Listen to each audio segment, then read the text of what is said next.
The coronavirus came rapidly and unexpectedly, and it took a grip of the world, and it's still with us, and it's had far-reaching implications in human life that we have probably never seen before in our lifetime. And so the coronavirus has brought about a moment for us to really think and reflect and take stock of our lives, and also to ponder about the way we are leading our lives as well. When we're looking at any incident, and when we're looking at any problem that we face, we should always be solution focused. We should also always look about how can we limit the harm of this problem, and how can we be the solution for it.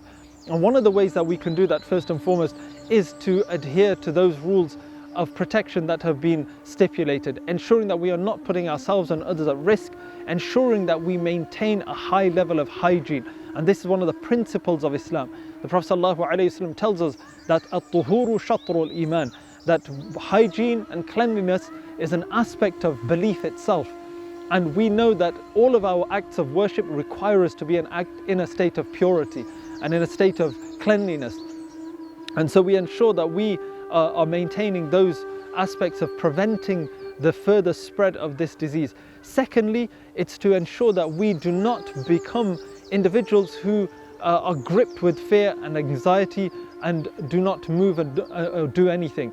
But the Prophet ﷺ tells us, in fact, that even in the face of great calamities, that we should continue to do good.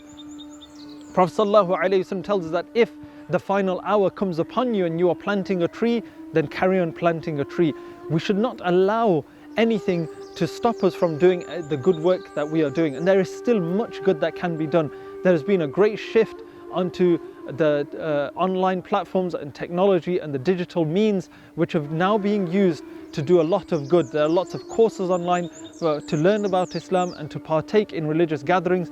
That has not stopped. Allah is still there, and Allah subhanahu wa ta'ala is not limited by time or space or by any illness or anything that affects us. Allah subhanahu wa ta'ala is still, we can still reach Allah subhanahu wa ta'ala with our worship and our supplications, and we can still connect with Allah subhanahu wa ta'ala.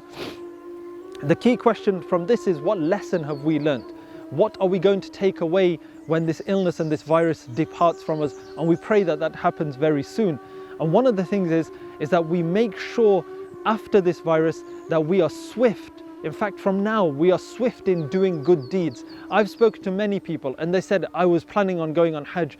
I was thinking of learning this, and I was going to do that course, and I was going to visit such and such a scholar, or I was going to see my parents, etc., etc. They had great plans, and may Allah subhanahu wa ta'ala reward them for that. But what we see here is all of those intentions have been stopped, and those good deeds have been put on hold. And we don't know, many people who have unfortunately lost their lives. They haven't been able to give life to those great intentions they had. So a principle of doing good deeds is be swift. As soon as you think of something good that you can do it straight away. And from amongst the greatest of them is praying salah on its time, because we just do not know. And this is what the coronavirus has really taught us, is we do not know what the future holds. And it's a great saying of Sayyidina Ali karramallahu wajhul kareem. He says, the only day that you have is the day you are in now, because the past has already gone and the future is unknown as to whether it will come. And so live in the moment and make the most of the moment. And so when we look back at this situation, we will see that it brought about great and immense and drastic, far-reaching changes within our life. But what we need to ensure that we do, and human beings are amazingly resilient at doing, is to come out in a stronger, better position. It has really brought into stark focus as to what our priorities are and what is most important for us. Our children especially are a group that we need to protect and we need to spend time with, and that we need to lift out of this situation. It has had a huge effect on them. They don't get to see their friends. They're not in their normal routine. They're confined to a limited space. And so we need to ensure, especially for our children, that we spend time with them, that we give them moments of happiness and joy and attention, and that we alleviate some of the turmoil that they may be going through, inshallah. And all praise and peace be upon the Prophet Muhammad sallallahu alaihi wasallam and his family and his companions.